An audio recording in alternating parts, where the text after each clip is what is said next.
నమస్తే అండి. ఈ వ్లాగ్ వచ్చి ఏ డే విత్ మై సిస్టర్స్ అనమాట. నా సిస్టర్స్‌తో యానిమల్ మూవీకి వెళ్దామని 2 డేస్ బ్యాకే టికెట్స్ బుక్ చేశా. బట్ ఈ డే ఇంత అన్‌కంఫర్టబుల్‌గా ఉంటుందని నేను అస్సలు అనుకోలేదు. నా ఫస్ట్ చెల్లి నాకంటే ముందు రెడీ అయ్యి నా చిన్న చెల్లిని పిక్ చేసుకోవడానికి తన హాస్టల్ దగ్గరికి వెళ్ళిపోయింది. మనం ఎప్పుడు లేటే కదా! సో, మూవీకి 1 అవర్ ఉందనగా బయలుదేరా. మామూలుగా మా ఇంటి నుంచి ఎంజీబీకి 50 మినిట్స్‌లో వెళ్ళిపోవచ్చు. ఆ ధైర్యంతోనే లేట్‌గా బయలుదేరా. తీరా బస్ స్టాండ్ దగ్గరికి వచ్చేసరికి రోడ్ బ్లాక్ అయిపోయింది. నా మైండ్ కూడా బ్లాక్ అయింది. ఏం చేయాలో అస్సలు అర్థం కాలేదు. చాలాసేపు వర్షంలో వెయిట్ చేసి ఆటో మాట్లాడి వేరే రూట్‌లో వెళ్దాం అనుకున్నా. వర్షంకి నా హెయిర్ పాడైపోయి మెస్సీగా అయిపోయింది. కష్టపడి చేసుకున్న హెయిర్ స్టైల్ అంతా చెదిరిపోయింది. So sad. ఇక్కడ చూస్తే ఈ రైల్వే ట్రాక్ దగ్గర 25 minutes waiting. Already movie time కూడా దాటేసింది. ఇంక మూవీ మీద ఆశలు వదులుకున్నా. కనీసం చెల్లి వాళ్ళతో అయినా టైం స్పెండ్ చేయొచ్చు కదా అని రియలైజ్ అయ్యా. ఇది రివర్ మాత్రం కాదండి, రోడ్డే. నాకు రివర్లో జర్నీ చేస్తున్న ఫీల్ వచ్చింది. రోడ్ మీద ఈ వాటర్ చూడగానే నా మైండ్లో ఒకే డైలాగ్ రన్ అవుతుంది. हे प्रभु हे हरि राम कृष्ण जगन्नाथ प्रेमानंद ये क्या हुआ तालाब में पानी आ गया. ఎలాగో కష్టపడి మాల్ దాకా వెళ్ళిపోయాను. ఇక నా వల్ల కాదు. అమ్మో అయ్యో ఇంకెక్కడరా బాబు. ఇదే డైనింగ్ హాల్. తిరుపతిలో వెంకటేశ్వర స్వామి చూసినప్పుడు కూడా ఇంత ఆనందం కలగలేదురా. నా చెల్లి వాళ్ళు నాకంటే ముందు వెళ్ళి వెయిట్ చేస్తున్నారు. వాళ్ళు వెళ్ళిన 5 మినిట్స్లో నేను వెళ్ళాను. వెళ్ళేటప్పటికి 1 అవర్ మూవీ అయిపోయింది. టైటిల్ పడేటప్పటికి వెళ్ళాం. ఫస్ట్ పార్ట్కే ఇన్ని కష్టాలు పడి వస్తే దీనికి నెక్స్ట్ పార్ట్ కూడా ఉందంట. ఇంకెన్ని కష్టాలు పడాలి దేవుడా అనుకున్నాను నేను. ఈ మాల్కి వచ్చి 2 ఇయర్స్ అయిపోయింది. చాలా చేంజ్ అయిపోయింది.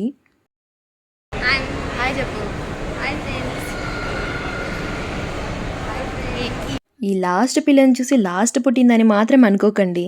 నా తర్వాత ఆ పిల్లే. కానీ నా సెకండ్ చెల్లి మా ఇద్దరిని డామినేట్ చేసి మా ఇద్దరికంటే హైట్ వచ్చేసింది. ఫుల్ ఆకలేసి ఇంకా కేఎఫ్సీకి వెళ్ళిపోయి చికెన్ ఆర్డర్ చెప్పేశాం. ఇంకా అది వచ్చేలోపల మనం ఖాళీగా ఉంటామా, హాయిగా ఫొటోస్ దిగేస్తున్నాం.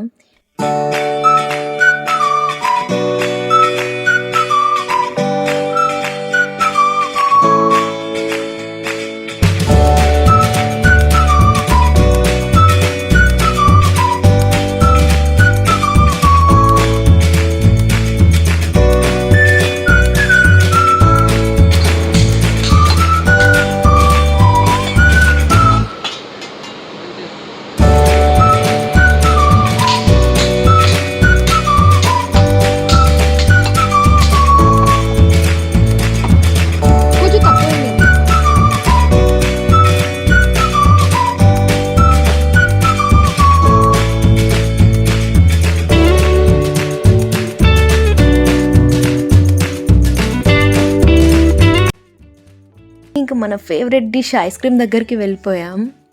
ఇంకా నా ఫేవరెట్ క్రంచీ చాకో ఆర్డర్ చెప్పేసా. ఇంకా మా చెల్లి వాళ్ళని సూపర్ మార్కెట్లో వదిలేసి నచ్చింది తీసేసుకోమన్నా. బయట ఇలా వర్షం ఉన్న చాలా డేస్ తర్వాత నా చెల్లి వాళ్ళతో టైం స్పెండ్ చేయడం చాలా హ్యాపీగా అనిపించింది నాకు. వాళ్ళ ఫేస్లో హ్యాపీనెస్ చూడడం ఇంకా ప్రైస్లెస్ అంతే.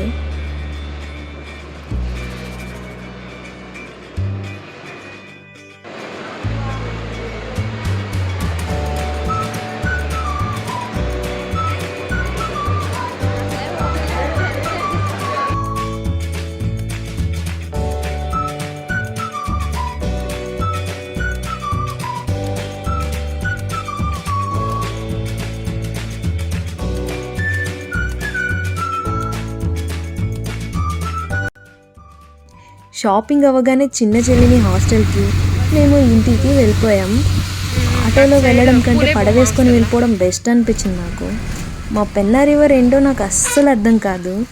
ఇంత వర్షాలు పడుతున్న రివర్లో మాత్రం వాటర్ ఉండవు. అసలే సైక్లోన్ అంట. నెల్లూరు వాళ్ళు జాగ్రత్తగా ఉండండి.